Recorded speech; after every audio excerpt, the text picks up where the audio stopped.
Hello, friends, and welcome to episode 1061 of the Juicebox Podcast.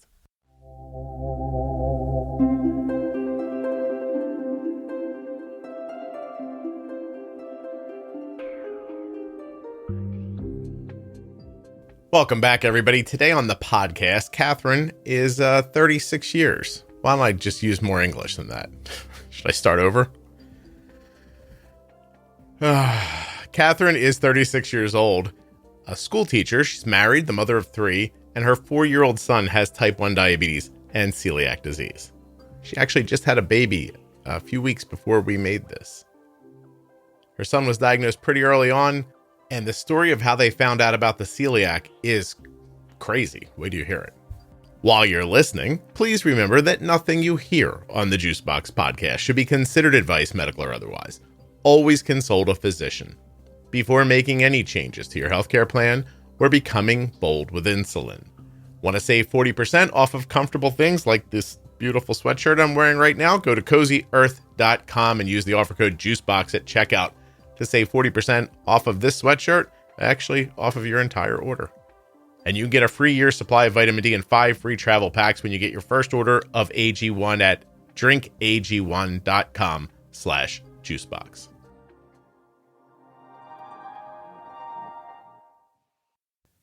This episode of the Juicebox Podcast is sponsored by Omnipod, makers of the Omnipod DASH and the Omnipod 5. Learn more, get a test drive, and get started today at omnipod.com/juicebox.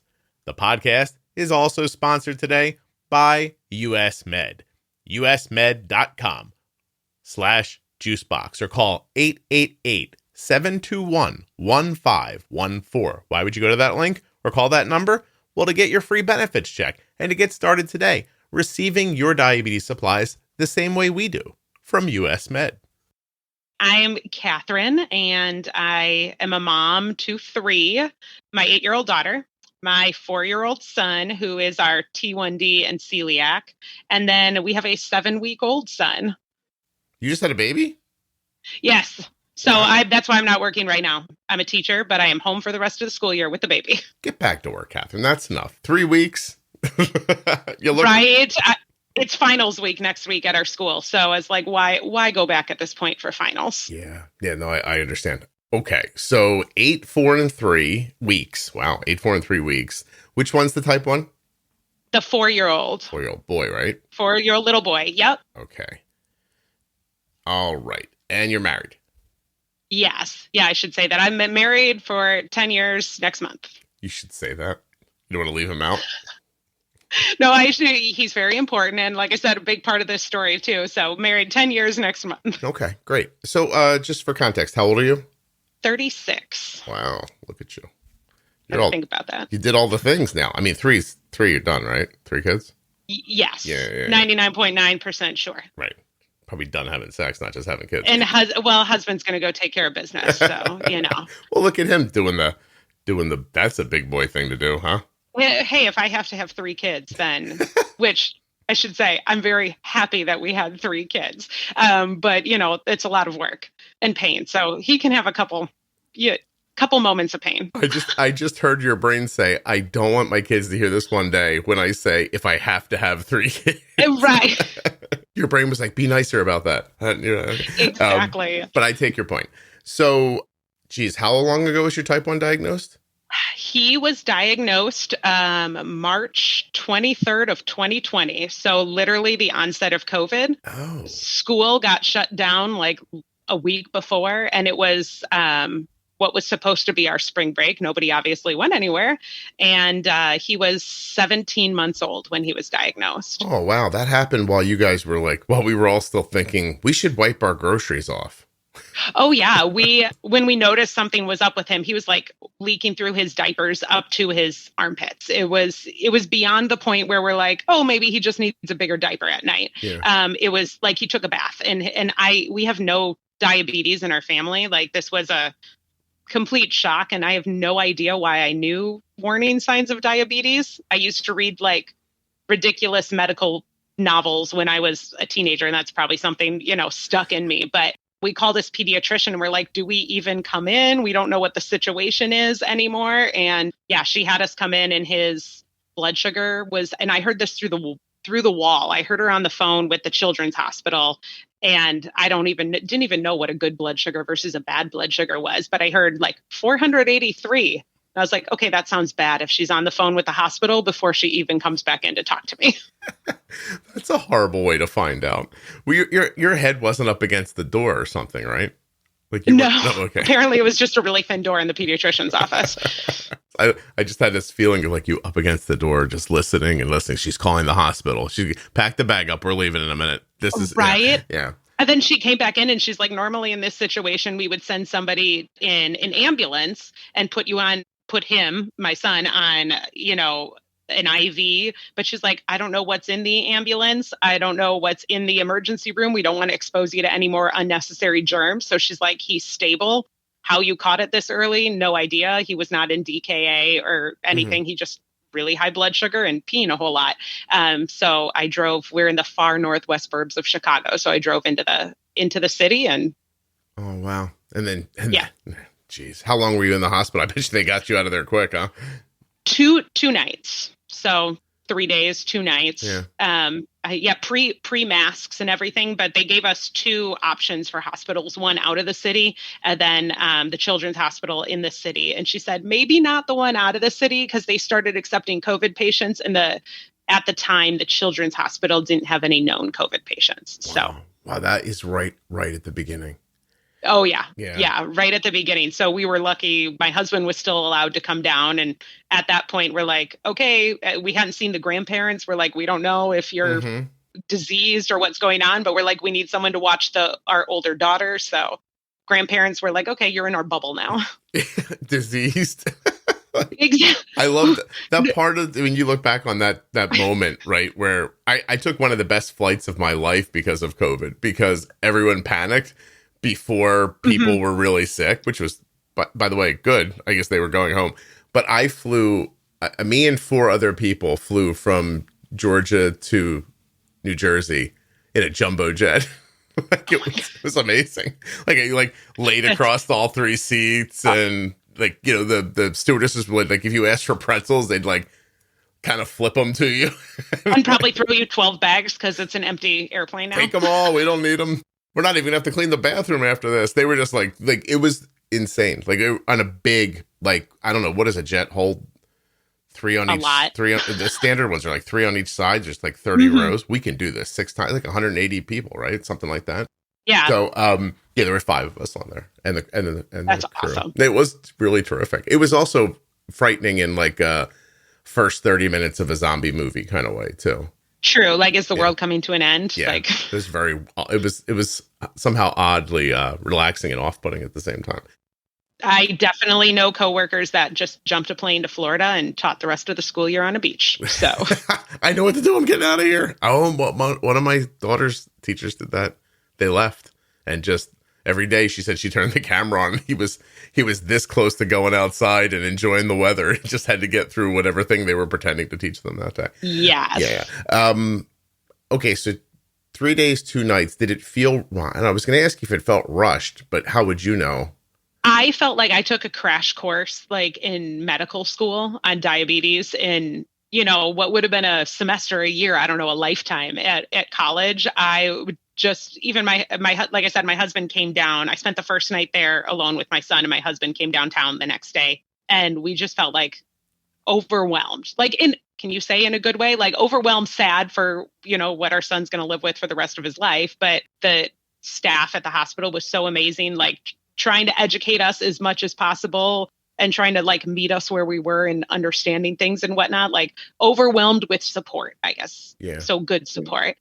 So I guess felt rushed. Yes. In the sense that we're trying to learn, hey, here's everything you need to know to keep your son alive and healthy and happy. Now go home and keep him alive. So yeah, overwhelmed there. But like I said, we still work with his endocrinologist is out of the hospital too. And they've been nothing but amazing anytime we need anything or have questions. Right. So cool. Overwhelmed in a good way. Now, what about technology and like, where did you start? Did you start with a meter and a syringe or? Yes. So he was actually MDI until about 2 weeks before our son was born. Like the one that we just had. Oh. So we were doing injections until about, less than 2 months ago. Yeah. And he went home with just a meter, but we got the Dexcom like 2 or 3 weeks after diagnosis. They just pushed it all through insurance. So we were Dexcom and MDI until under 2 months ago, and now he's on Omnipod 5. Who brings up the Dexcom to you? The hospital did. The nurse educator at the hospital did. That's good. That's excellent. Actually. Yeah. Yeah. That was definitely amazing because it felt like having a newborn again, going into his crib. I mean, he was still in a crib when he was diagnosed, and like poking him at 2:00 in the morning, being like, can I squeeze enough blood out of your little finger? So having the Dexcom was fantastic. My daughter Arden has been wearing an Omnipod since she was 4 years old, and she is now 19. That is every day wearing an Omnipod for the last 15 years. I think what we love most about Omnipod is that it doesn't have any tubing. But, I don't know. Is that the thing you love most about it? You don't have to take it off to swim or bathe. You can leave it on for activity and exercise. It's small. It's so easy to put on, right? To fill it and to put it on, it takes us no time at all. I guess it's hard to figure out what my favorite thing about Omnipod is. I guess I'll just say that my daughter loves it. It's easy and it's worked for her for so many years. It's just such a friend in all of this. Omnipod.com/juicebox. You can check your coverage there for your insurance, or take a test drive, right? Would you like a free trial of the Omnipod? You can do that there as well. And you can just get started. Omnipod.com/juicebox. Now you have a decision to make. Do you want the Omnipod DASH, which is an insulin pump, where you make all the decisions? Or do you want the Omnipod 5? Now, the Omnipod 5 is the first and only tubeless automated insulin delivery system to integrate with the Dexcom G6, and it's available for people with type 1 diabetes ages 2 years and older. It features Smart Adjust technology, and it's going to help you to protect against highs and lows both day and night. That's an algorithm-based system, making decisions about insulin, giving it and taking it away. It's pretty damn cool. Omnipod.com/juicebox. Links in the show notes. Links at juiceboxpodcast.com. When you use those links, you're supporting the production of the podcast and helping to keep it free and plentiful. Everybody who has diabetes supplies, but not everybody gets them from US Med the way we do. usmed.com/juicebox or call 888-721-1514. US Med is the #1 distributor for Freestyle Libre systems nationwide. They are the #1 specialty distributor for Omnipod DASH, the #1 fastest growing tandem distributor nationwide, and they always provide 90 days worth of supplies and fast and free shipping. That's right, US Med carries everything from insulin pumps to diabetes testing supplies, right up to your latest CGMs like the Freestyle Libre 2 and 3 and the Dexcom G6 and 7. They even have Omnipod DASH and Omnipod 5. They have an A+ rating with the Better Business Bureau, and you can reach them at 888-721-1514 or by going to my link, usmed.com/juicebox. When you contact them, you get your free benefits check, and then if they take your insurance, you're off and going. And US Med takes over 800 private insurers and Medicare nationwide. Better service and better care is what US Med wants to provide for you. usmed.com/juicebox. Get your diabetes supplies the same way Arden does from US Med. Links in the show notes. Links at juiceboxpodcast.com to US Med and all of the sponsors. When you use my links, you're supporting the show. I don't meet a ton of people whose kids were diagnosed earlier in life than Arden was.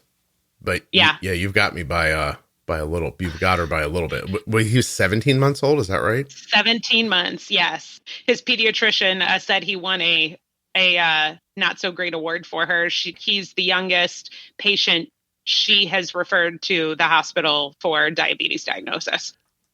Does she get something like a plaque? I know, right? Like terrible award to win. But yes, he was the youngest. And his pediatrician was great too. She called us in the hospital and was like, is everything, are you getting what you feel like you need? How's he doing? So it's been a great team. But yeah, he was an itty bitty and a big surprise. What did he weigh before diagnosis? What did he weigh at diagnosis? You know what? I don't even know.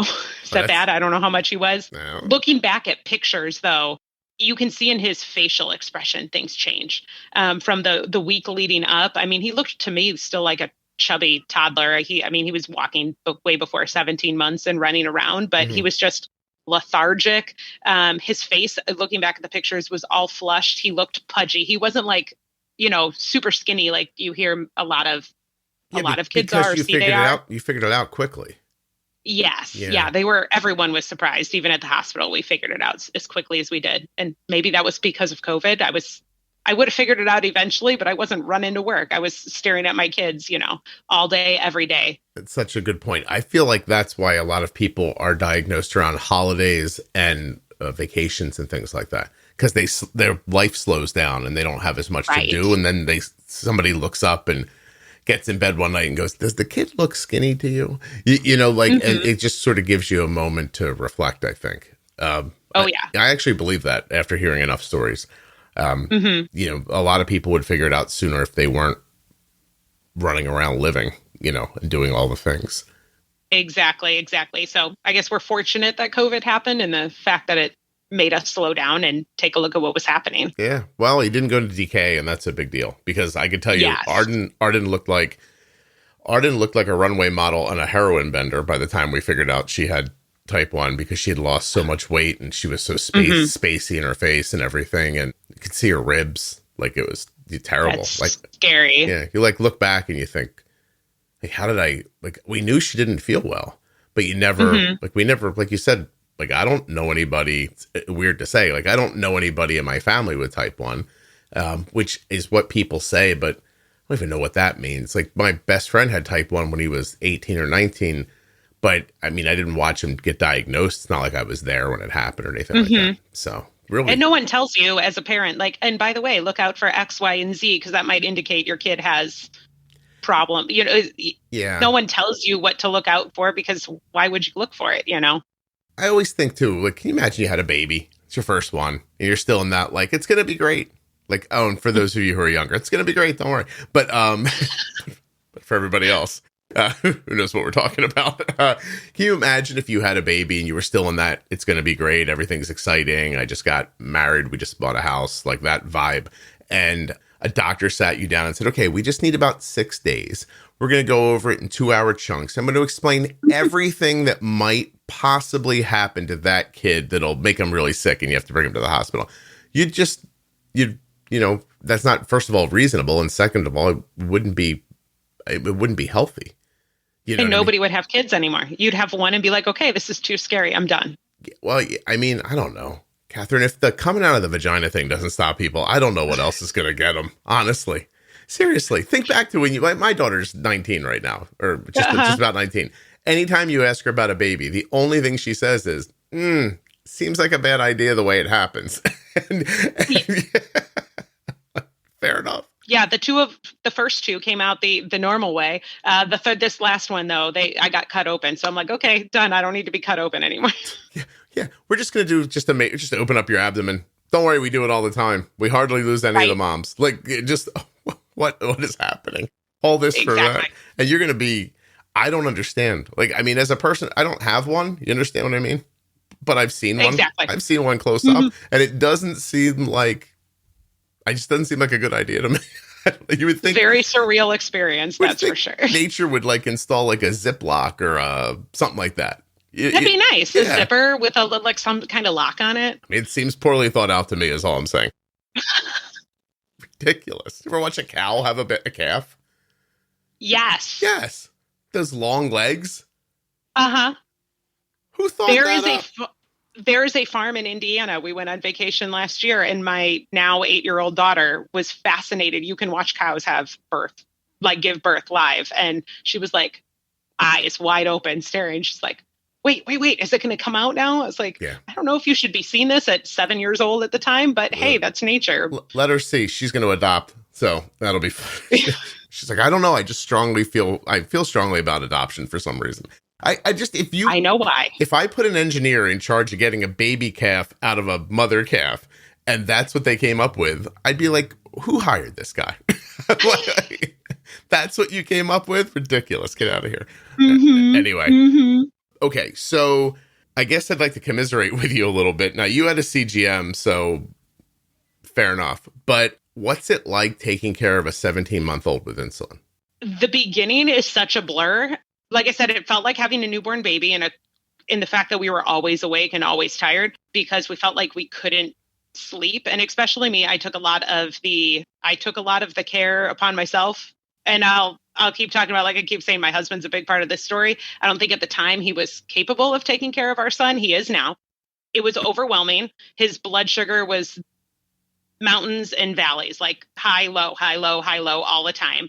Finding your podcast, which I didn't even find until last summer, when somebody on our town square saw my son's Dexcom and was like, hey, I have a type 1 too. And then we got to talking, but it was up, down, up, down. I'm like, I felt like I was doing nothing right at the time. The CGM was a blessing, but eventually it got better. I mean, obviously it did, because otherwise why would we be doing multiple daily injections for, I guess he's had 3 years he's been diagnosed. So yeah, for almost 3 years we did daily injections, but we figured it out. You figured it out. Yeah. We're using syringes that were had half units on it. Yes. And not even using the whole half unit.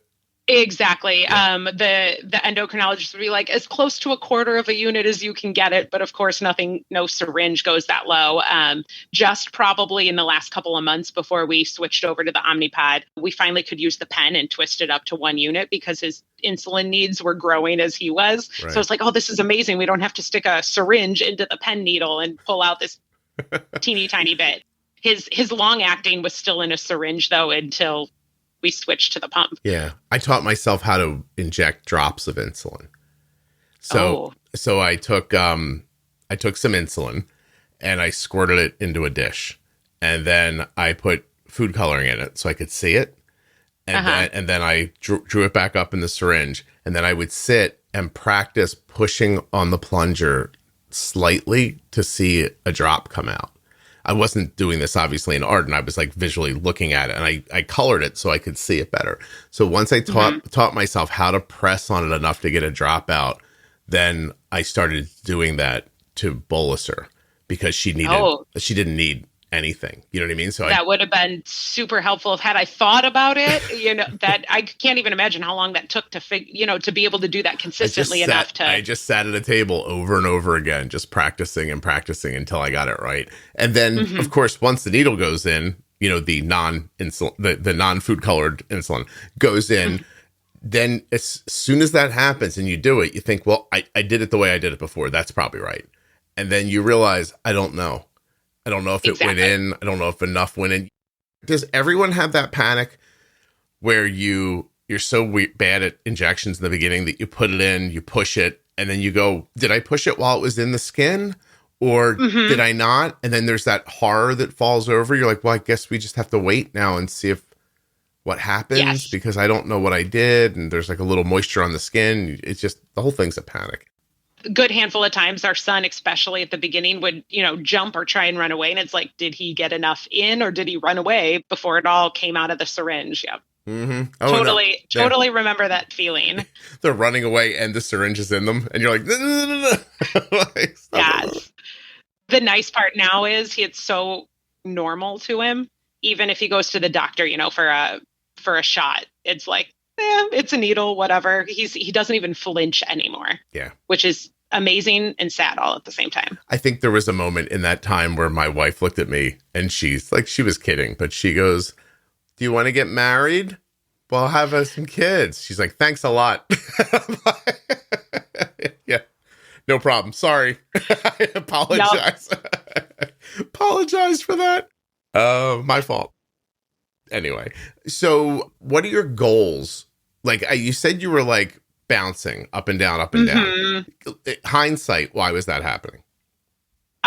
Overwhelmed with his care, overwhelmed. He is celiac also. So when he got admitted, they, ran all the tests, and then we get this phone call that oh my gosh, he needs to have an endoscopy and, get him diagnosed for that. And for whatever reason, I feel like that diagnosis hit me harder. I remember I don't cry a whole lot, but crying in the basement to my husband, and the kids were downstairs after we got the official call that he was diagnosed celiac. But the blood sugar, the peaks and the valleys overwhelmed. And then my husband ended up in the hospital like 5 times starting in September of 2020. Found out and I did not know this, my husband, I guess, is an alcoholic or a recovering alcoholic at this point. And that probably would not have been figured out had our son not been diagnosed diabetic and celiac. Wow. My husband would probably be dead which is weird, very sad to say out loud.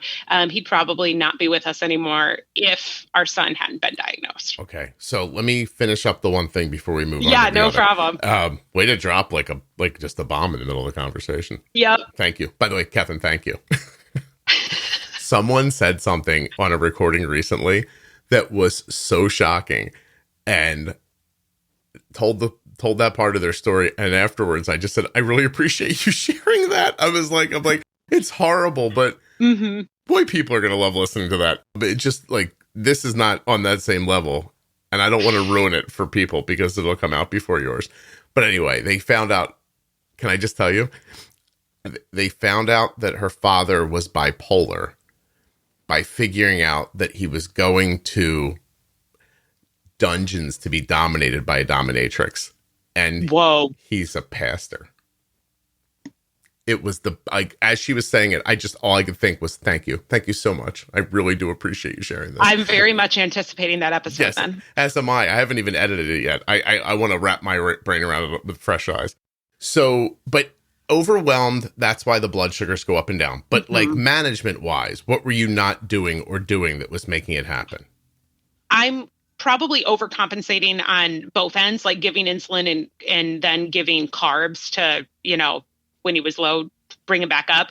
I feel like everybody's told 15 carbs at the beginning. Like if he's low, give him 15 carbs. And looking back on it now, that was way more than he needed to bring him back up at certain, when he was hitting low at certain levels. Like if he's only sitting at 70, he didn't need 15 carbs to put him back into, around 90. So I'm sure that contributed to it. And then not being good at pulling insulin into that little syringe. Yeah. Had I been able to give him 1 or 2 drops, that's probably all he needed versus the half a unit or eyeball, what a quarter unit would be. It was probably too much insulin that he was being given to drop him back down. So you're just always chasing the blood sugar. It's flying up. You're hitting it with insulin. It crashes down. You hit it with too much food. You're just roller coastering all over the place. Exactly. Okay. Exactly. Did his size, when he grew, did that make it easier? Yeah, it did. And I think experience, every day I learned a little bit more. But yeah, as he got bigger, he needed more insulin. So it helped with the peaks and valleys. It helped not eliminate them. They still happen. He's fighting a fever right now, so we're back to it. It made them better. It made less of them. We got a little bit more of the nice rolling hills. Yeah, his basal insulin at the beginning, his long acting was so minute that he probably only needed 1 or 2 drops. So as he got bigger and needed more, it helped. I tell people all the time when they're like, we're struggling with this, we're struggling with that. I'm like, the great thing here is they're going to grow. Like, keep eating, keep growing. It's the best thing to make this feel easier at some point. Is just the ability to put in a measured amount of insulin that you can count on doing a thing and not being too much or too little. And it's a big part of it. Okay. So you've got me interested now. How does your son's diabetes diagnosis help you to learn that your husband is an alcoholic? So call me naive. Like I mean, we drank. I don't even know the proper word anymore. Socially. Kathryn, I see your red hair. I know what's happening. Don't worry. Yeah. My type 1 is a fiery redhead too. Yeah. I grew up though in a household that we didn't, like my parents didn't drink a glass of wine, maybe for a special occasion. I didn't grow up around drinking at all as I, went to college, studied abroad, grew up, had my own place, drank a little bit more, but I've never been a big, super heavy drinker. definitely drink socially. Way back at the beginning of our relationship when we were dating, like I remember my husband drinking straight out of a bottle, and I was like, that rubs me the wrong way. And he stopped doing it. He still was, acting like a young 20-something-year-old. So I didn't know anybody that I knew of anyway that was an alcoholic. I didn't know what to look for. I didn't know what signs there were of alcoholism. And looking back, I'm like, oh yeah, X, Y, and Z. Hindsight is always 20/20, right? But anyway, my husband hates doctors, never takes himself to the doctor. He is also a chef. He's in the culinary industry. And so insurance, like, yeah, right. So he never went to a doctor because he didn't have insurance. I mean, it was as far as when he went to go ask my parents if he could marry me, nice and old fashioned. I said, what did you do today when I came home from work? And he's like, I went to the doctor. And I freaked out because I was like, something has to be wrong if you went to the doctor. No, he was trying to lie that he went to my parents. But anyway, when our son got diagnosed diabetic and then the celiac diagnosis, his gastro highly recommended that our daughter, older than him, get screened for celiac, and that my husband and I got screened just to see if, our daughter had it, not that she was showing any signs, if we possibly had it. And so I called the doctor, and we did not have a primary care doctor for my husband and I at the time. So we were switching to we were going to start with a highly recommended doctor in the area. And because we hadn't been to the doctor, not only she wasn't going to just run the celiac, I guess the blood panel right away. She wanted to do a physical for my husband and I. She wanted to get paid, Kathryn. I understand. Go ahead. Exactly. Which I was like, okay, not a bad idea. When the last time I went to the doctor was when our son was born, and my husband never goes to the doctor. So I remember going in for the physical, and of course I made all the appointments, and we walked into the doctor's office, and my husband realized we weren't at the lab he thought we were just going to draw blood. And he, like, the look of panic on his face was like, he's like, you didn't tell me we were actually going to a doctor's appointment. He just thought we were going to go get a blood draw. And I said, well, we're going to go do the blood draw, but we're going to go see this doctor first. It's our first time seeing her. She wants to do a physical. And visual look of panic on his face. Really? Which I, again, thought it was just, he doesn't like doctors. He hates going to doctors, rarely does it. But looking back, it was, she's going to figure out something that isn't right, the alcoholism. Wow. By the way, you're so nice. If I walked into a doctor's office and looked panicked, I know my wife would think and say out loud, I made a mistake marrying you. You really have to toughen up. Like, please pull yourself together. We're at the doctor's office. But so he thought something I don't go to doctors. I don't even know what they're going to do. But he's betting in his mind that something's going to happen that's going to sniff him out on this. Yeah, exactly. I mean, of course, I'm not in his mind, but I'm sure that's what he was thinking. Yeah. In my head, looking at him at the time, I was just, he's panicking because he doesn't ever go to the doctor. He hates doctors. They freak him out. Just medicine freaks people out. But just, she had us do, I mean, when we were in the doctor's office, he had elevated blood pressure, which can be a sign of so many things. But when she ordered the blood test to screen for celiac, she did whole general gambit of blood tests. Just, again, first time at a primary care, she wanted to have a baseline. And she's also the primary care for my parents. So she knew what my parents are, have in their older age. So for me, screening to see, whatever, if I take after my parents. But when those tests came back, no, we weren't showing any signs of celiac, but she looked at my husband and was like, there is something else going on here. And liver enzymes, where did she figure it out? You know what? I don't remember in exactly that test. But she was recommending, I remember she was recommending that he go, I don't remember. He sees so many doctors now and has seen so many doctors since. I don't remember exactly what came out of seeing the primary care, but shortly after seeing her, we ended up in the emergency room. Really? Were you together on that follow-up visit? The two of you were together? Yes. Okay. And again, I don't remember exactly what happened. And she didn't send us to the emergency room, but wanted to do follow-ups with him or send him other places. He ended up in the emergency room mainly because of me and his parents and our parents. He was at the time curled up on our couch and couldn't stand up. And we're like, something is not right. This has been lasting a couple days, knowing that the doctor saw something. We're like, we gotta go. Did he try to quit cold turkey? Is that what happened to him? No, not at the time. His, what turns out, after we found out, once he did get admitted to the hospital, his liver and his kidneys were shutting down. And how old was he? Turns out, let's see, I would have been, this is what, 3 years ago, he was 38. Wow. Yeah. That's impressive in a bad way.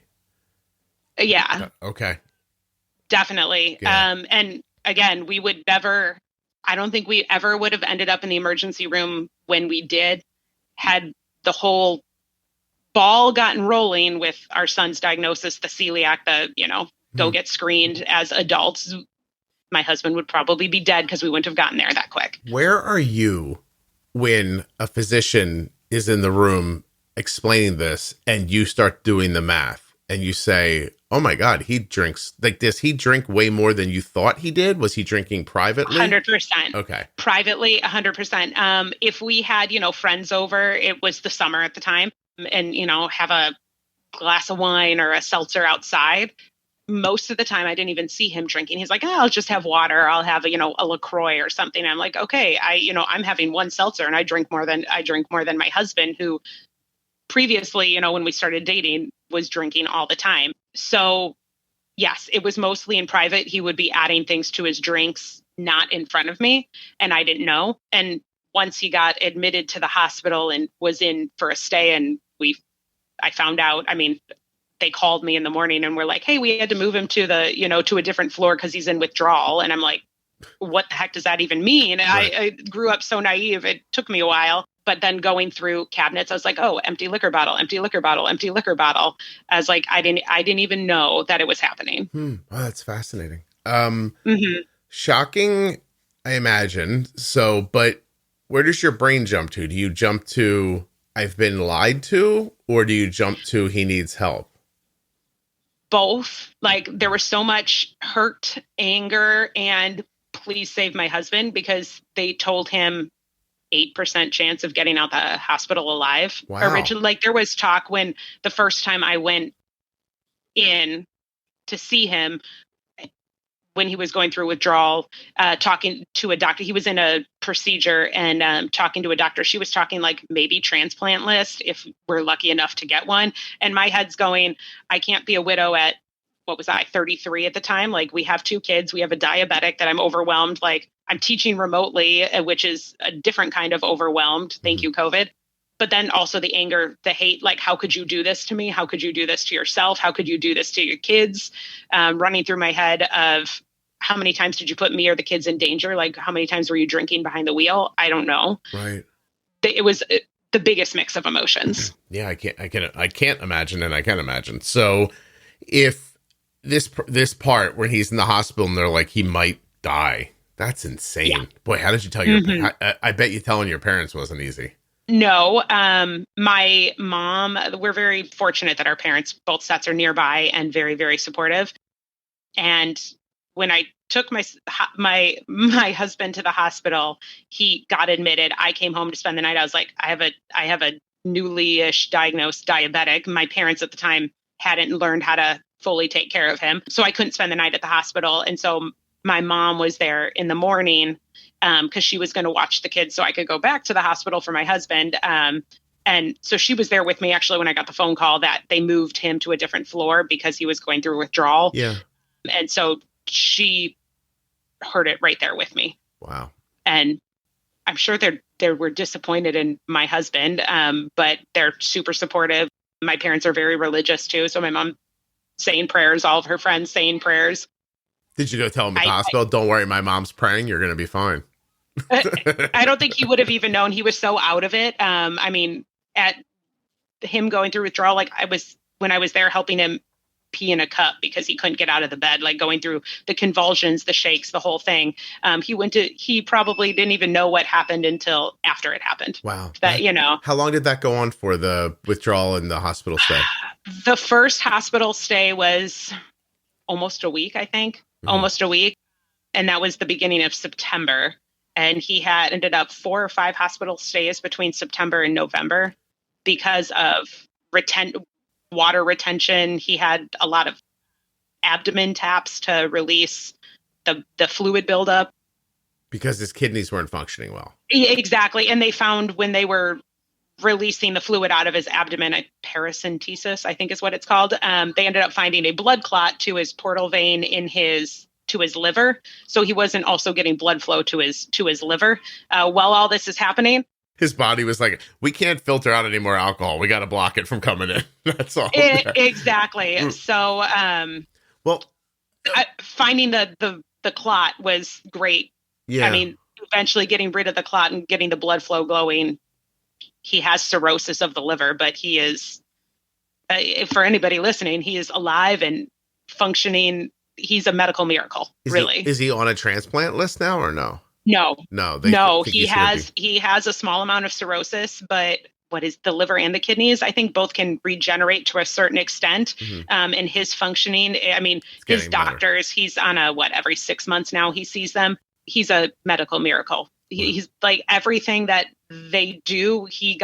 His body responded the most idealistic way that could possibly happen. I mean, they told me his bilirubin level, because of the liver and the kidneys, was at a 20, and at a 10, they tell you it's a 50% chance of life. Jeez. And he was at a 20. Yeah. Did you ever consider leaving him? I don't think really seriously. I mean, like I said, in all of the emotions going through me, it was like, well, I hope he doesn't die, because that would be terrible for everybody. Him, me, the kids, our families. But it definitely ran through my head, if he comes home and lives through all of this, which he did, if he can't give up alcohol, if he relapses, maybe leaving him is an option. Thankfully, we haven't had to deal with that. There were about 3 nights that I made him go sleep at his parents, because I was in the very angry stage. Yeah. And I was like, I can't take care of you, take care of me, my mental and emotional state, and take care of our kids. Like, I'm still learning this diabetes stuff. Like, I can't trust you to take care of our diabetic, because there was a lot of trust lost at the time. So there was never, we never hit the point where I was like, seriously, like, move out and, stay out. Like I said, he slept at his parents like 2 or 3 nights, but that's about it. For me, I know I would have a lot of trouble with the lying. That would really hit me hard. I'm almost impressed that he was able to get into this poor of shape and hide it. Like that, like a ninja level move. How was he doing it? And did he ever tell you when he started drinking or why? I think the story also changed over the course of those 6 months. Like, his truths got truthier, came out slowly over time. The truths came out, and therapy has been a wonderful, wonderful thing. Like, I saw a therapist a couple times. We went together. He still goes, he was going twice a week after he got out of outpatient therapy. Like, the therapist has helped a whole ton with the truth coming out, but I don't know how much he was drinking in a day, but the number of minis that I found, like, we always had an extensive alcohol collection, I guess you could say, at our house. And a lot of it came from him working in restaurants or a restaurant closing. And it's like, okay, I'm going to just go take it home and throw it on the shelf. There was so much that I thought sat there and we just never touched. We just had this abundance of stuff. Cleaning out the house later on, that one's watered down or that one's completely empty. And there's like the storage area in our basement where a lot was, I just never go into. That's my husband's area, Yeah. There's his sheet pans for cooking. Like, why would I go in there? And it turned out tons of empties in there. But again, I didn't go in there. So why would I know? Well, so far, the least shocking thing you've told me is that he's a chef, because everybody I've ever spoken to who works in a restaurant just describes debauchery. And so yeah lots of stories from in there. And I think lack of work when COVID hit gave him more time. He wasn't in a restaurant at the time. He was teaching culinary and working. He's got friends with food trucks and catering business. He'd be working with this person and that person. And I think the lack of work he felt, and later on voiced, he felt a lack of purpose. And he tried to cover up or find a purpose, I guess, in increasing his drinking exponentially from what it was before then. I mean, I don't blame COVID. It was still his choices, but I think COVID and the lack of work definitely did not help anything. Yeah. I think had COVID not hit, we probably still would have dealt with the alcoholism at some point in time. Like, is there autoimmune on one of your sides of the family or both? Nobody No. else? Nobody else has celiac or a thyroid thing? No. Nothing. No. So yeah, everything was a big shock. And now, of course, the nervous part of me is eagerly anticipating, will our brand new baby that we have now, will he show any signs of anything? But now that's always going to be stuck in the back of my head. But yeah, there's nothing on either side. Alcoholism does run in the family. So I guess that shouldn't have been too much of a, I shouldn't say it shouldn't be too much of a shock. It still was a giant shock, but yeah, no autoimmune in the family. Is the alcoholism on his side or both sides? Yes. His side. His side. Okay. I wasn't sure if your parents found Jesus after they shook drinking or something like that could happen. No, You know what I mean? no, that's just Catholic military parents is what I have. And so everything was very strict, regimented, and we follow the rules. Again, your red hair tells me almost everything I need to know about your background. I'm not Irish, if that's what you're thinking. No. Trust me. It's okay. I knew you were Catholic. I'm not a redheaded Irish Catholic. So. Wow. Jeez, that's a lot. So this is the overlapping with the diagnosis. Yes. He might die. He lied to me. He's an alcoholic. Is he going to be okay? Is this going to get better? Mm-hmm. Are we going to stay together? When do you start thinking, you just said, I wonder if my little one might get type 1. Do you think, I wonder if my kids are going to be lean towards alcoholism too? Like it all hits you at once. Yeah. Yeah. We have, my husband and I have both said now, in some ways, not that you can't drink alcohol when you're type 1 and celiac, but the celiac reduces your choices of what you can drink safely. So I have said to my husband, I said, I'm kind of glad that for the celiac and the fact that it reduces his choices when he's older, and our kids are still so young that we'll have to talk as we get older about how we're going to talk about alcohol with them. How much do we tell them of what happened their dad and what he went through, as far as they understand right now?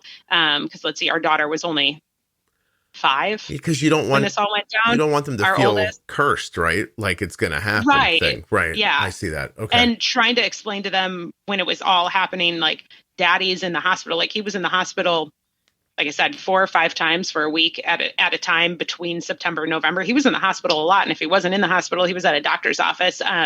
They knew daddy had a tummy ache.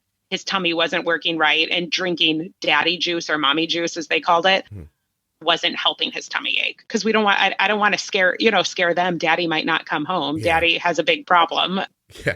Listen, mommy didn't choose well, and we're all in a shitstorm now. So how did that boy trick you, by the way? What did he, when you got married? I know how I tricked my wife into marrying me. She should have not done that, but she really should have been smarter about it. But who did you think, like, you said, like, you just felt naive about drinking in general, right? Uh-huh. But, like, did you just never think, oh, this could be more than I think, it could get worse, it could, like, I'm trying to think of, I guess my question is who did you think you were married to? That's my question. A social drinker, as far as the drinking's concerned. Like, I love my husband. He's very much a people person, super, charismatic. People love him. He can engage you in conversation for hours on end. And I'm sure that's a trick of, he's been a bartender in all of his different aspects of the culinary world. And being a bartender, you're like somebody's therapist at a bar. So he cracks everybody up. Everyone loves talking to him. It's really easy to be drawn to just his charismatic personality. Yeah. And that's who I thought I was marrying, at the time. Well, the alcoholism never just didn't see it. Yeah. That's interesting. And at the time we got together, his dad, like I said, it runs in his family. His dad was sober. And that didn't even strike me at the time. Like, I knew his dad was sober, and I was like, oh, my husband could end up with it. Cause it does run in families. That my naivety, I don't even know the right word to say it. I'm a math teacher, not an English teacher. it didn't even faze me. Like, that could be something I might deal with later on down the road. Has he figured out why he drinks? Is it just the gene, like the alcoholic gene? Is he anxious and he's masking something? Like, do you know what he was trying to save himself from with it? I think the anxiety was a slow build over time. The inconsistency in his work, which he loved his work, but the inconsistency of just that industry didn't help anything. I think there was always a part of him that worried that he would end up like his family. And I mean, everybody in his family is alive and doing very, very, very well.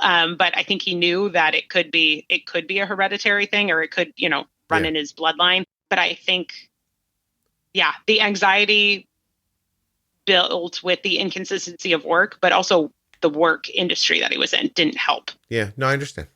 Didn't help at all. If he was working in an office, he wouldn't have alcohol in front of him likely all day. But when you're working in a restaurant or you're working as a bartender, hey, you want a shot? I'll take a shot too, Did you guys have a movie moment where you dumped all the bottles down the sink? We did. I did that with his parents and his best friend on his parents' anniversary while he was in the hospital. Oh wow, what a lovely remembrance of their union. Exactly. And there was a lot of uncovering of watered down bottles, empty stuff. But I didn't do it with him. I was like, I had that angry part of me, and I remember talking to him in the hospital. And he's like, we don't have to get rid of everything. Like, you can still drink. I was like, no, it's all going. Yeah. Like, no thanks. Goodbye. It's all going. So I did it while he was not home. Yeah. This wasn't fun. We're not doing this twice. Wow. And oh gosh. And then on top of this diagnosis, does your husband have clarity? Does he ever mention the pressure he felt from the diagnosis of the type 1? No. And looking back, he obviously knew what was happening with our son. Like, it's not like he was in a fog from March till, November when he finally came out of the hospital for the last time. But I think he was so about him at the time, this alcoholism is building and how can I hide it? Yeah. That he very easily let me take the reins on everything with our son. And for me at the time, it was, well, he hates doctors anyway. So I take our son to the doctor's appointments. I make the phone calls. He was trying to help at the time as much as I think he was capable of the time, me not knowing what he was going through. But I took the reins of everything with our son. I don't think he was too busy thinking about himself, looking back on it, than really worried. And that sounds so bad to say out loud, because he loves our kids and the kids love him. But I think he was too wrapped up. Listen, I've gotten the flu before. With himself at the time. I've gotten the flu before, and for 3 days I tell everybody, just stay alive because I can't help you. And he's probably just in that situation. Hey, my last kind of question about this. Did you have any experience with any friends come to you privately and apologize to you for not telling you? No. That didn't happen. He was a master at hiding it. It's not like he was out drinking with his best friend. Okay. If he went out with his friend, it was a beer. It was like nothing. It was all secretly in the privacy of our home. There was one time that my mom said she saw like an empty Mini in their recycling bin, and not my parents, because they the fact that they even have any alcohol in their fridge is usually because one of us 5 kids is, one of their kids is coming into town or something. So I remember her telling me she saw a Mini in the fridge when he was coming to, or in the recycling bin, when my husband was coming to pick up our son, because the grandparents are thankfully our babysitters when we're working. And that's the only person who said anything, but she told me when she saw it, and that didn't really I meant register anything. There was an apology tour at my house of guys about my dad's cheating. So guys that were single and involved in what was going, like what these guys were doing, like on, who knew my dad was cheating on my mom, and they came to, it was very, actually, I found it unpleasant. They were unburdening themselves. Like they were, it wasn't helping my mom. They felt bad, and they were trying to get rid of that burden. I didn't know if that happened, if you had any like people are like, I'm so sorry, but it sounds like he was very private about it. Is he? Oh yeah. Was he embarrassed at the time? Has he told you, like when he was drinking, was he like, is he hiding? Why? Like, why do you hide it? Like, that's my question. You're hiding it because you don't, because you're embarrassed. You know what I mean? I think he was embarrassed that he was drinking so much, and he didn't want it to seem like he had a problem. Okay. He didn't want anyone to know he had a problem. And yeah, I mean, I guess I get that to a certain extent. Why would you want people to know if you have a problem? And that kind of problem is not one where most people say, hey, I have a problem, please go get me help. You know, thankfully the help he's gotten has definitely helped him a whole heck of a ton. Cool. That's amazing. Yeah, I'm trying to put myself in his position. Like, how do I approach you and say, this is what's happening to me? I don't know. It seems difficult to me. Like, it's one of those things like a therapist would tell you, like, reach out to friends and blah, blah. I'm like, that always sounds good when people say it. I'm like, how am I supposed to do that? Like, how am I supposed to walk up to the person who is trying to trust me for my whole life? And I'm just like, hey, I need to tell you something. I'm having like a significant issue here. Yeah. So I think it was really literally on his deathbed, he had to have that like come to Jesus moment. Like, I need to do what I can to stay alive and then go get some help to, combat this issue. That's good. It's good for him. It's amazing. Honestly. Yeah. Yeah. Good. It's gotta be hard work. It's always still hard work. And it took a long time to trust him to take care of our son and not like give him way too much insulin or let him go too low for yeah, that was all. Is he even a chef, Kathryn? I mean, he was so good at hiding the other thing. Maybe he's an international spy. You have no idea. Could be. Maybe there'll be a movie made out of his life. He was really, like what is it, Mr. and Mrs. Smith kind of moment. He just comes in the house with a gun with a silencer on it. He's like, listen, I need to get the kids together. We're going to have to fight our way out. Exactly. They found me. Oh my gosh. Well, that's really something. Oh, you, hey, are you okay? Yeah. Yeah. Are you sure? I'm as good as can be and as good as I have been in the last 3 years. Good for you. That's excellent. Is there a whole rebuilding? Like, if I asked you to describe your personal relationship now versus, I'm not asking you to, but if I was asking you to describe it now versus then, is it a completely different relationship now? Yeah. Yeah, 100%. When trust gets destroyed as bad as it did, it took a lot of rebuilding, a lot of therapy, discussions, fights, everything. I mean, and yeah, it's completely different. Like, I feel like I'm married to the person that I thought I was marrying and didn't get at the beginning. Yeah. Well, I also would assume that this probably feels exactly like being cheated on, right?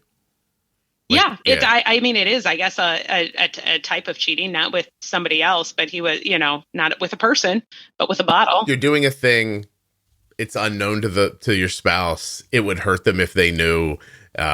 You're hiding it. It seems very similar to me. Yeah. Wow. That's like, hey, I'm sorry. I know you have little kids, but did he just drink or were there any drugs? No, just drinking. Okay. No drugs unless there's more hidden secrets, but I trust that there's not more hidden secrets. So no, just drinking. Well, you have to trust. If you don't trust, you make yourself crazy. But yeah. Is he what they call California sober or is he sober? Like, is there weed? Is my question. No, he is sober. He has found he genuinely likes the taste of alcohol, a lot of alcohols, and he has found some brands of NAs that he really likes that are hard liquor alternatives that are like, zero proof. Yeah. That was my question. Like, how do you, like, because he's still got the anxiety, right? It is way better. Like, he would have shakes that I thought was just his crippling anxiety, probably alcohol induced. But he would have shakes when he would get really anxious before. Like, like I said, we are in the burbs of Chicago. If we drove closer to the city, and he grew up way closer to the city, like closer burbs than where we live now. So he's used to the traffic. Like, you would see him on the wheel shaking. And I just thought it was anxiety, but that has virtually all disappeared. Wow. Now that he is sober. So he was like having withdrawals just on a drive somewhere because he was drinking constantly. It sounds like. Wow. Jeez. That's something. Yeah. I don't know. I'm glad not to understand it. But it's terrible. Every time somebody tells me about it. hindsight, like the number of times, then this was part of my anger, like the number of times he put myself and our 2 kids at the time in danger is like, how could you even do that? But it's about keeping the secret. Yeah. Well, that's something. Oh, wow. Hey, thanks for telling me about that. It's not it's not a pastor in a dungeon, but it's pretty good. I mean, I never thought I would say I'm thankful that my kid has diabetes, but had that diabetes diagnosis never happened, the ball would never have started rolling to.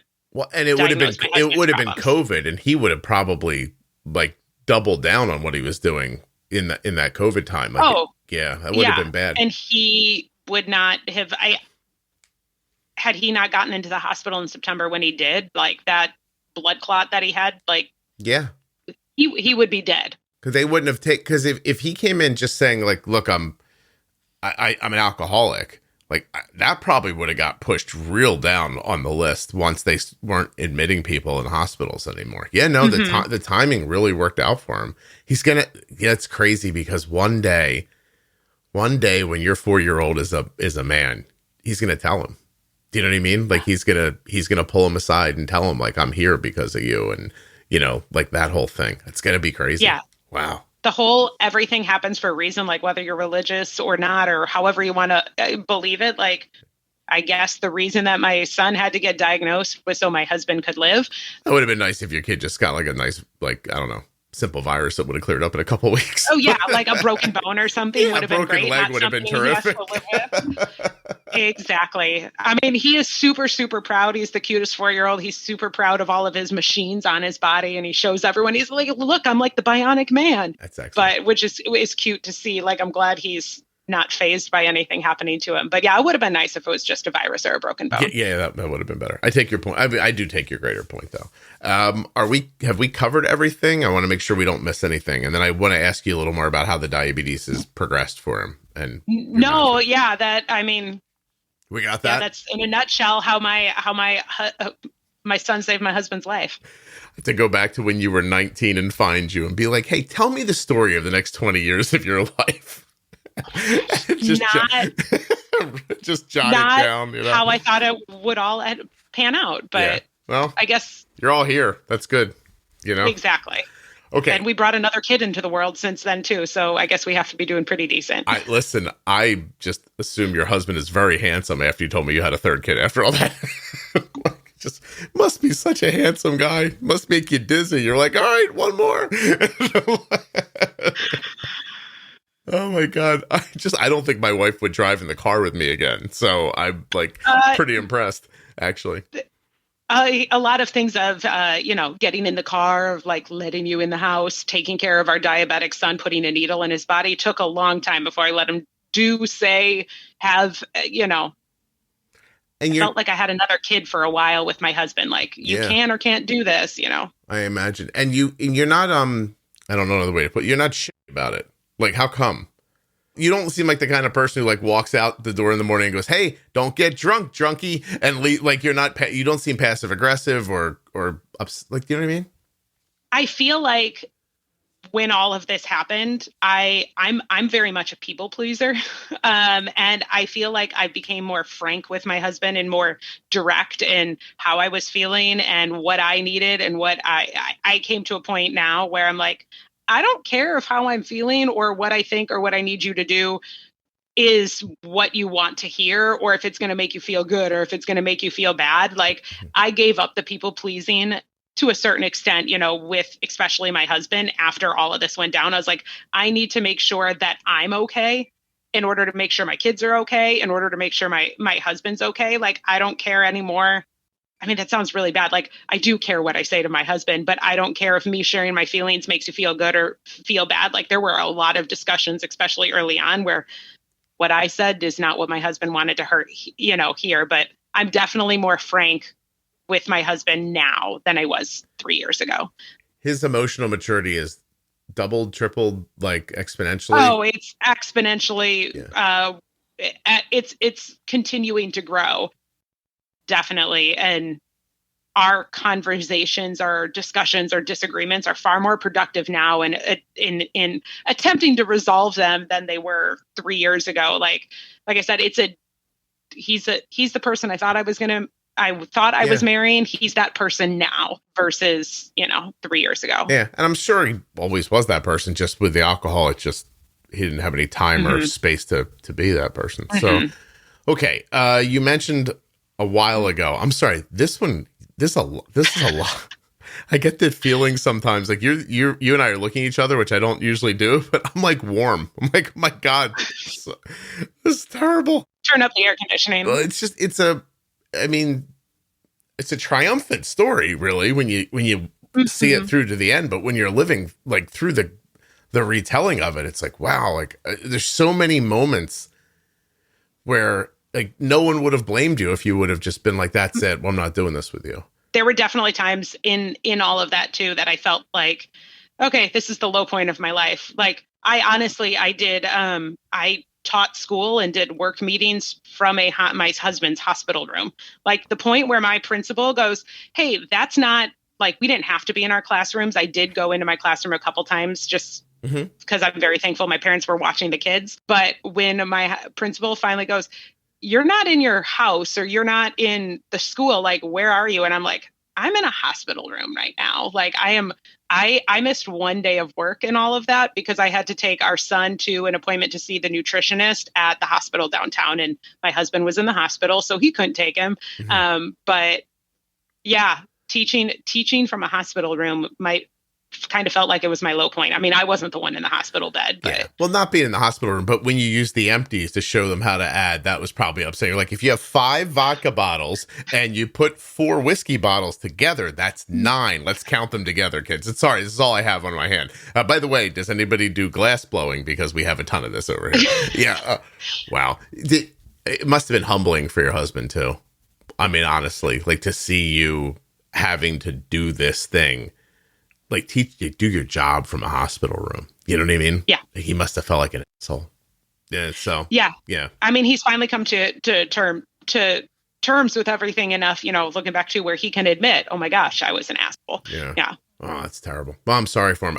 Addiction of any kind is terrible. I mean, there's part of me that's like, well, thank God it wasn't gambling and you didn't like learn you were losing your home or something like that, or something. But there's just no good outcome here. It's a scourge like for people and, of any kind, and food and alcohol and drugs and gambling and sex and all the other things people get addicted to, and it ruins their life. And it's a lifelong battle. Like he might be sober right now. I guess we're going on 3 years come September, but it's still a lifelong battle. It's not like you can make alcohol disappear from your life, visually, unless you become a hermit. So how long after all this does he look at you and say, or do you look at him and say, I need you to understand the diabetes now?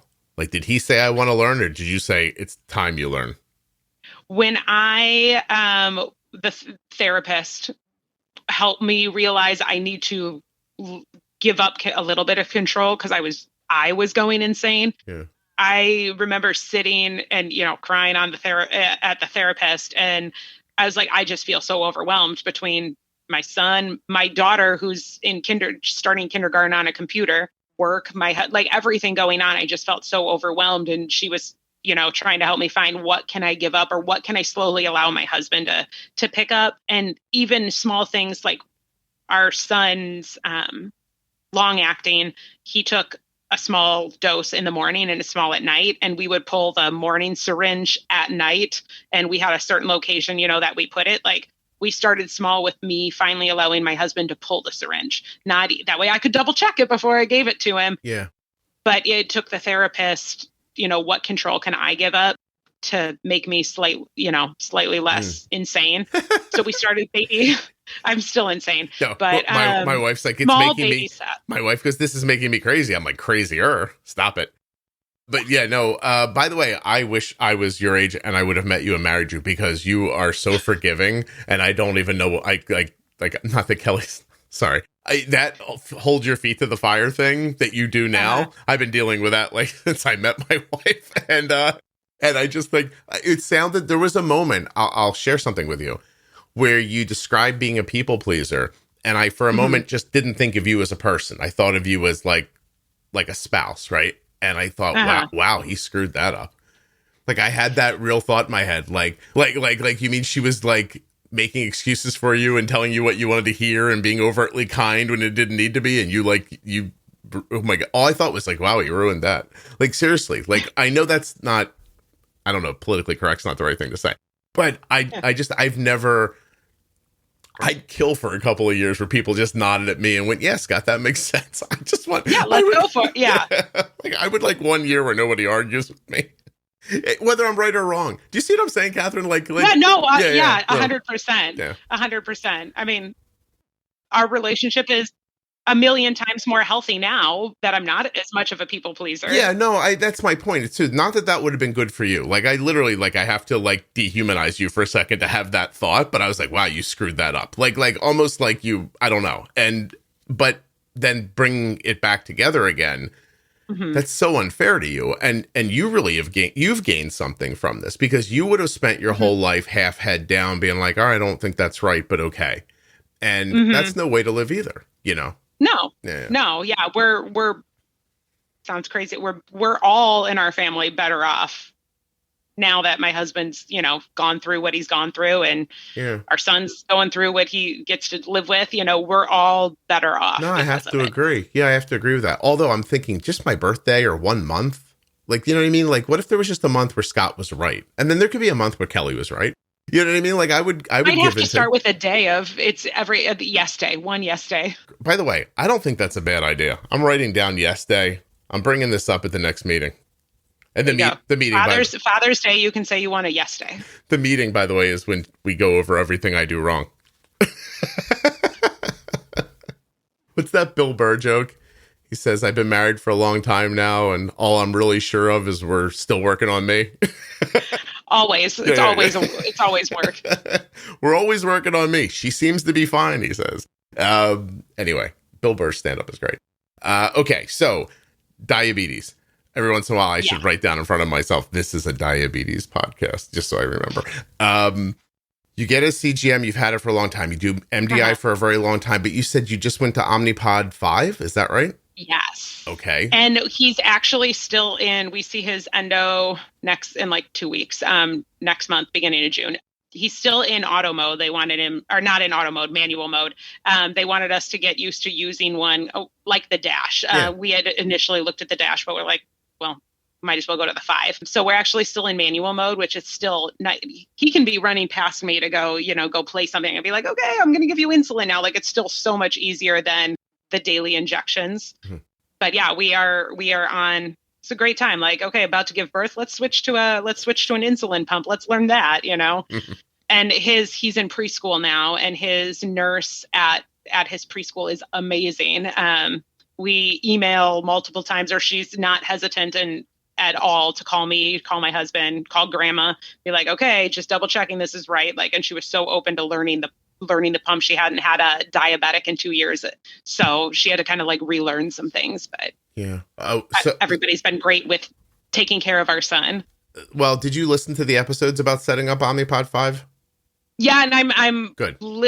Re-listening to them now that we have them too. And I'm like, okay, I finally feel like we have our basal dialed in. So when we switch to auto mode, I'm like, fingers crossed.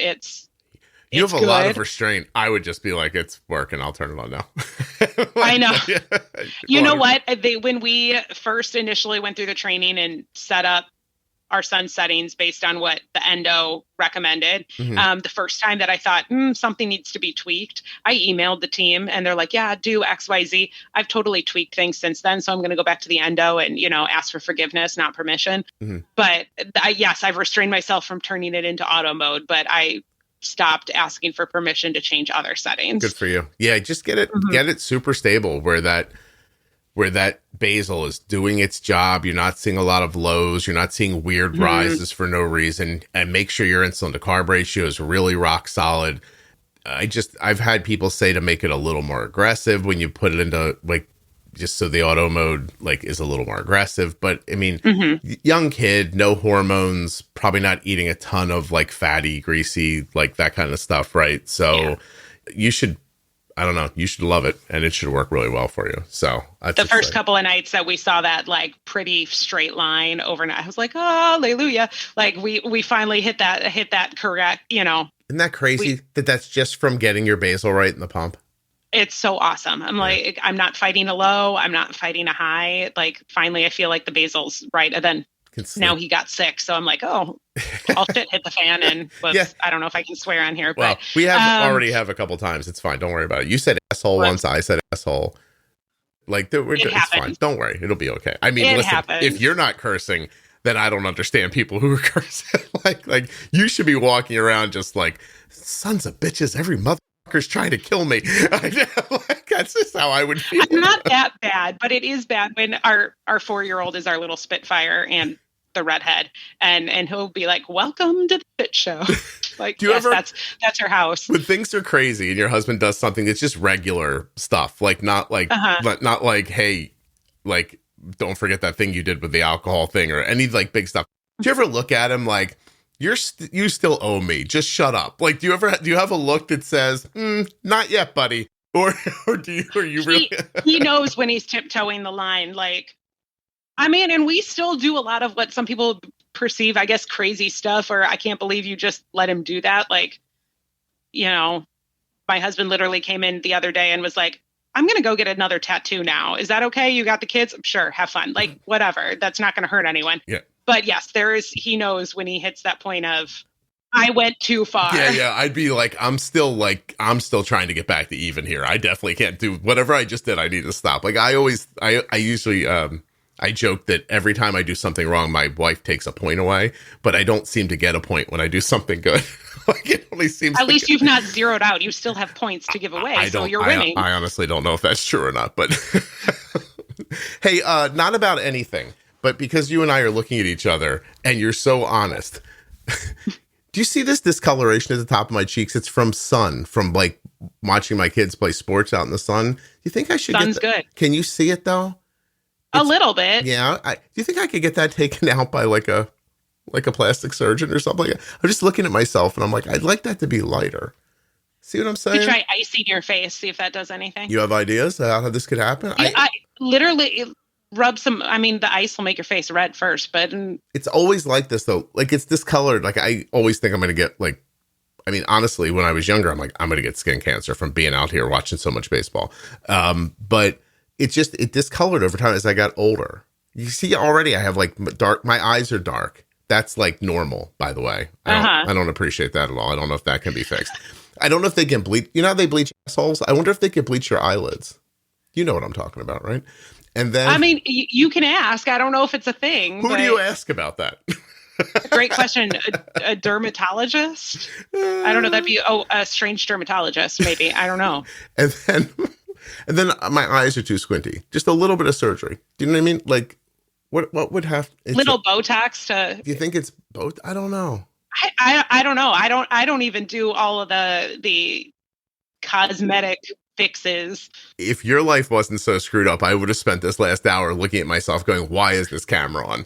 But I couldn't focus on that. I don't like how squinty my eyes are. I don't know what I sound like right now. But anyway, I would definitely get, let me just be clear, people are listening. I would definitely get like the coloration, if that could be lasered out of my cheeks. And I would do a little eye lift if somebody wanted to offer technology and medicine can do anything these days, right? I'm just saying, like, if you want some free ads, if you lifted my eyes, I would definitely do it. I just don't want to look like the Hamilton guy, George Hamilton. Do you know him?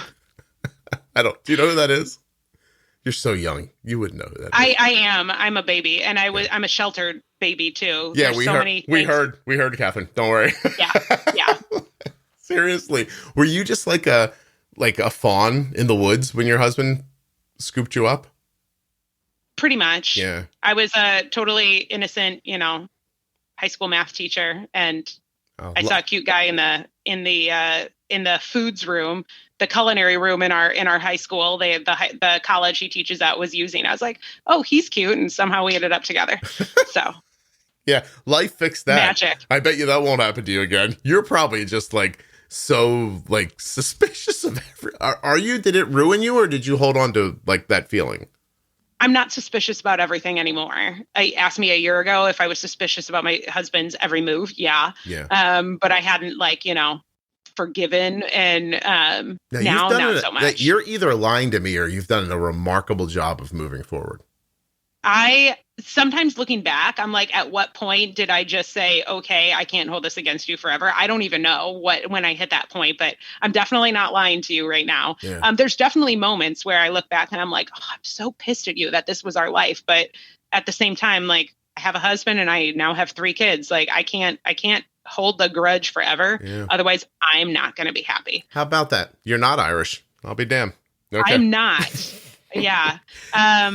For you, so everyone thinks I am. For the Irish listening right now, you people hold grudges like it's an Olympic sport. It's amazing. I'm sure not every one of you, but I mean, it's a skill. So, and they definitely have it. And trust me, there are Irish people laughing right now who were still pissed about something that happened 35 years ago. Let it go. 100%. Do what Kathryn did. Just move. Like, what do they say? Don't fight back, fight forward. Is that the saying? I think that makes sense. Yeah. Doing good job. That makes sense. You're pretty fucking impressive, Kathryn. Seriously. Well, thank you. Yeah. I would have. Thanks. I had to give it up like 6 times in there. I would have been like, no, I'm good. That's fine. Oh. I mean, there were definitely times in the building to forgiveness part that I thought about all the things in my life that would be harder if I didn't have a husband. Like, as simple and stupid as lawn maintenance, or he cooks really good food. And if I say, like, being pregnant and having food cravings, it's great when you're married to a chef. Like, please make me this dish and it's on the table in 30 minutes. There are definitely really stupid, trivial things that I was like, my life would be harder or not as great if I had to give that up. So that helped me work to the forgiveness. Then I didn't have to lose the good stuff. That's amazing. I cannot thank you enough for doing this. You were really terrific. Seriously. I wish we were friends. We're not going to be, by the way. But I really, not that you would want to be. You're probably like, I don't want to know you after this. But you're a very cool person. So thank you. No, really. This is fun. Yeah. Has like no I one said, ever... it's different hearing you like through my computer versus my car. So this is cool. Do I sound the same? Yeah. I do. You sound exactly like you do on the, I mean, I guess we're recording a podcast, but you sound exactly like you do on the podcast. Okay. I wasn't sure if like my voice changes, like, because I level it out. Like later I'll put this through a process that will make sure your voice and my voice are on the same level. So one of us doesn't sound like we're screaming and stuff like that. There's a weird part of me that feels like I'm talking to my car, because I only listen to podcasts usually in the car, because that's when I was, like I said, I'm not working right now because of the baby, but when I was working, that was the only time I had to listen to it. So you sound like my car's talking to me right now. You imagine if I was really famous and like it was like Jason Bateman, you're like, you're the guy from Smartless or something like that. Like that would be insane, right? I mean, you're pretty famous in the diabetes world. Like I said, I was on a town square last summer and somebody was like, hey, that's this podcast. Have you heard of this Scott guy? And I'm like, that's cool. In certain settings, I am incredibly famous. Like I spoke at something recently and someone came up to me and said, do you want me to run interference for you? Do you need to go to the bathroom or get a drink of water or something like that? Mm-hmm. And I was like, yeah, could you do that? Like I have to have people walk me places so it looks like we're doing something so that I can like, but then the minute I leave that room, you're surrounded. If I got hit by a car, no one would look up. Like, but in a diabetes space, it's actually kind of astonishing. Like I have trouble walking from one side of a space to another. Like it's nice. Like, don't get me, I really do enjoy it. Yeah. Like, and I don't mean I enjoy it like it's good for my ego. I mean, like it's lovely to meet people, and some people just want to tell you successes they've had. Some people think that maybe you could help them with things they're struggling with. A lot of people just want to tell their story. A lot of questions. But it was nice. I did an event a couple weekends ago. It was actually 3 days in a row. It was really interesting the way it was set up. Like I gave talks that were scheduled, like on stage talks, but then I was also scheduled just to be on the floor and just mingle with people and have conversations. I found that really valuable for me, You know what I mean? That's cool. See how many people you and your podcast have it reached, influenced, helped. It's really crazy. I honestly like still some days don't like, it's hard to like process all of it. You know what I mean? I mean, well, I should say thank you, because in a year since, I mean, it's not even been a year, I guess, since I started listening to the podcast, we were stuck A1C in the 9s. His last one was 5.8. Oh, wow. Good for you. I mean, we've come a long way. So thank you. Like, that's amazing. That makes me feel like, I don't know how to explain the feeling, but I almost feel like I'm going to cry for a second when you say that. Like, I'm just happy for you. Like, and him, like your son, really. I mean, because he didn't feel as good at 9 as he did it. I'm sure he didn't. I mean, I don't even know what we were at diagnosis. I think like 14 something. Yeah.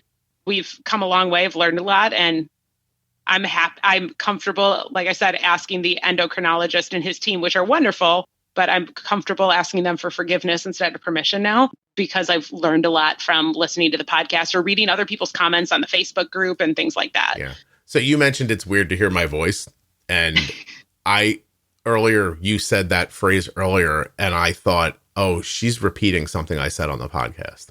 Like it's better to ask for forgiveness and permission. Like, I'm like, I said that. Like, and maybe it's a vibe that like the podcast gives.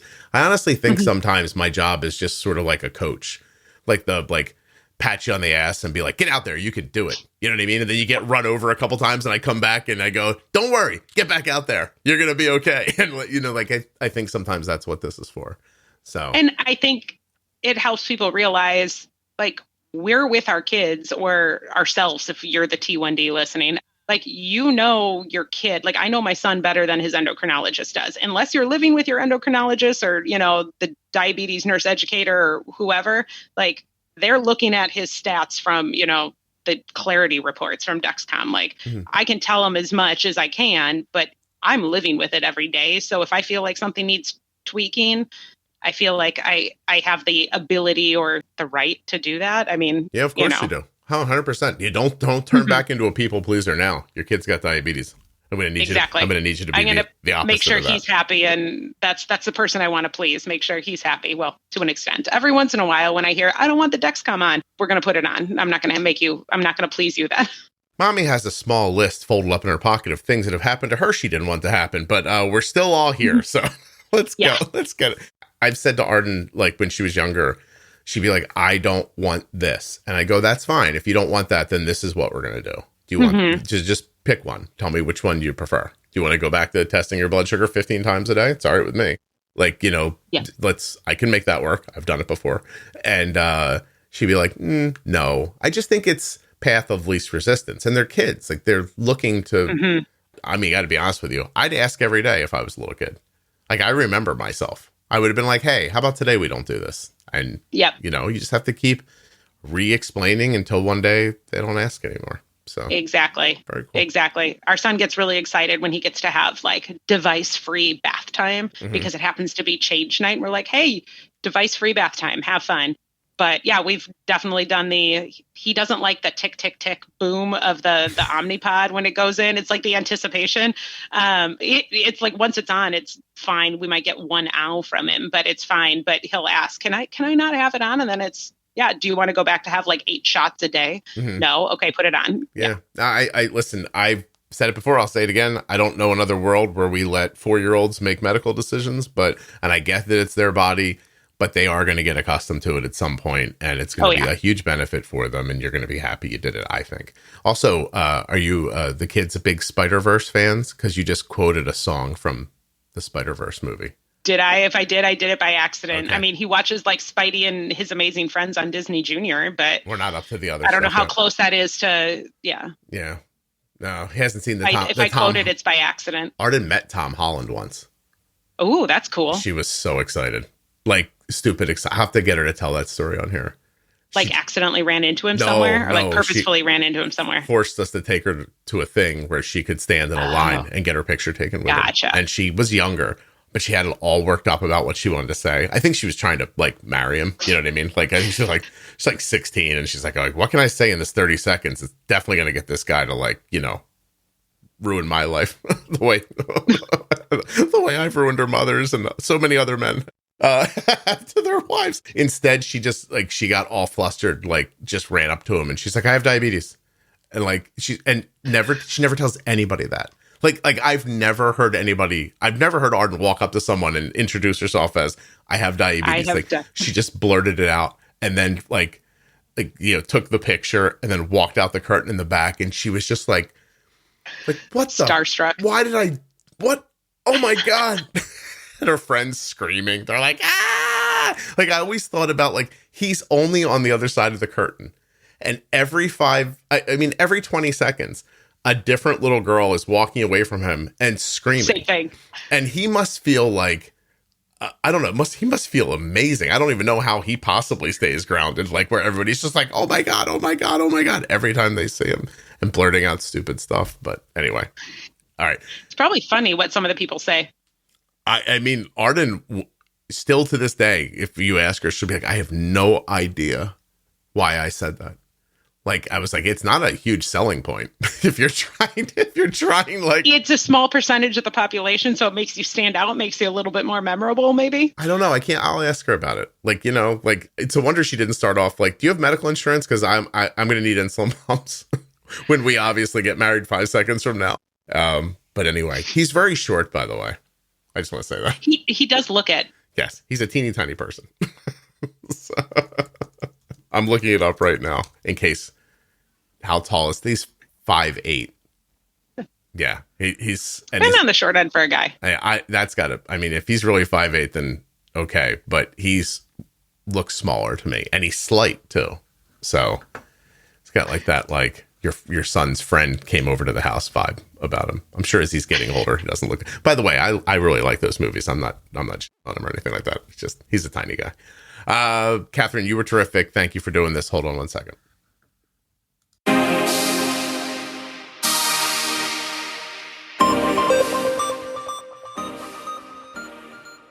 A huge thanks to Kathryn, Omnipod, and US Med. Kathryn, of course, for sharing her story. Omnipod, of course, for supporting the podcast. Omnipod.com/juicebox. Go get yourself an Omnipod 5 right now. Speaking of Omnipod 5, there's new Omnipod 5. Ooh, should I tell you this? Yeah, I'll tell you. There's new Omnipod 5 content coming very, very soon, he says in early November of 2023. Thanks also to US Med, 888-721-1514, or use the website usmed.com/juicebox. Thank you so much for listening. I'll be back very soon with another episode of the Juicebox Podcast.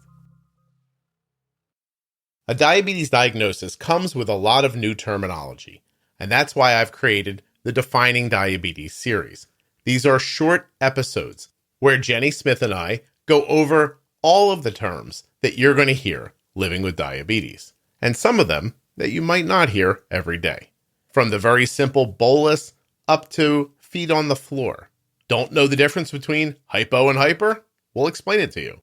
These are short episodes. They are not boring. They're fun. And they're informative. It's not just us reading to you out of the dictionary. We take the time to chat about all of these different words. Maybe you don't know what a Kussmaul respiration is. You will when you're done. Ever heard of glycemic index and load? Haven't? Doesn't matter. You'll know after you listen to the Defining Diabetes series. Now, how do you find it? You go to juiceboxpodcast.com, up top to the menu, and click on Defining Diabetes. You'll be able to listen right there in your browser, or you'll see the full list of the episodes and be able to go into an audio app like Apple Podcasts or Spotify and listen to them at your pace. Download them into your phone and listen when you can. The Defining Diabetes series is made up of 51 short episodes that will fast forward your knowledge of diabetes terminology.